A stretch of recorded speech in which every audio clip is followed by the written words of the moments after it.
So we are here in an undisclosed location in the Texas Hill Country to work on this 300D Deere haul truck. First of all, I just want to say thanks to this commenter here that left $5 tip. Thank you very much. So this has an oil leak on the front engine, or the front cover of the engine.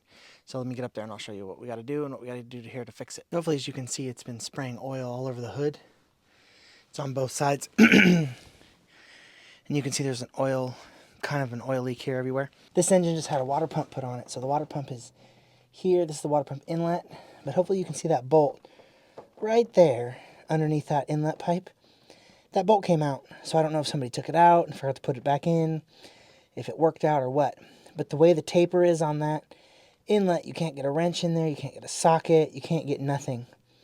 So I got to drain the coolant and pull this inlet off. I got a new gasket right there. And then we got to see if we can tighten that bolt and get it to not leak. You gotta pull the fan shroud too. So this is a John Deere 6081, which is 6-cylinder, 8.1 liter. So this predates the 9 liter. So the 9 liter replaced this engine. I don't think there's really any similarities between these. I'm not sure about that or not, but the 9 liter did replace this. So this is what's known as a tier 2.5 because it has a common rail fuel pump, but it does not have EGR. So you can see there's no EGR here on this side, but let me go to the other side and I'll show you the common rail. So it has a high pressure fuel pump and a high pressure common rail. There is an older version of this engine that has the old style standardine pump, but this has common rail. So they call this tier 2.5 because tier 3 is technically common rail with EGR. So this does not have EGR. All right, so the first thing I'm gonna do here is drain the coolant. So we're gonna drop this belly pan. Well, it hinges, so let's open this little hinge part and see if we can find a coolant drain. Might be something over here. So let's see what I can find. All right, it's pretty convenient. This thing hinges, which is nice. And then there's a faucet right there in the lower radiator hose. You got to use an Allen socket. I added the hose, and then we're just draining it into a bucket. And then I think it should hold about probably 10 to 15 gallons. But you can see that oil leak was all here. It was coming down the front, getting caught in the fan and everything. All right, one more little side note here. This is technically a bell truck, as hopefully you can see that.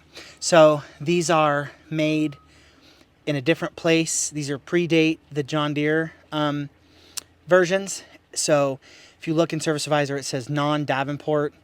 It's got a totally different serial number. These serial numbers start with a 2, as where the Davenport ones start with a 5. So these are predate, so it says in there, they're basically the same trucks, but it says like non-Davenport. So just remember that these are the bell trucks. All right, so we got the coolant drained out. So now I'm gonna take this hose off just to get it easier. I'm gonna pull this half of the fan shroud. Actually, I might not need to pull the fan shroud. We'll have to see.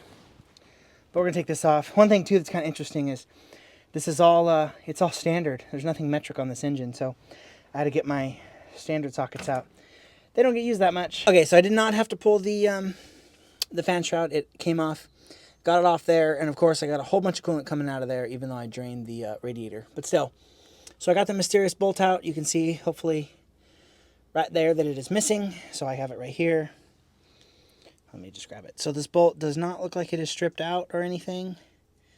There's a sealing washer on it right there. So clearly, it having a sealing washer means that it had oil on it.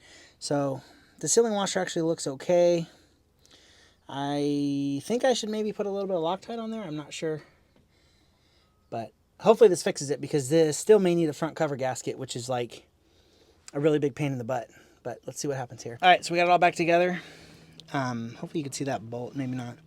But got it all back together. Now let's clean it off the front. Let's vacuum fill the cooling system and run it and see if there are leaks gone. All right, so we got it vacuuming down. All right, so we got it all back together. We got the coolant in it. So let's start it up and hopefully the leak's gone. No more leak. Hopefully you can hear me, but it was leaking out of that bolt, so it's fixed. Let's get the belly pan back on and we're done. That's it. I topped off the oil. It was about a gallon low on oil, so I added that.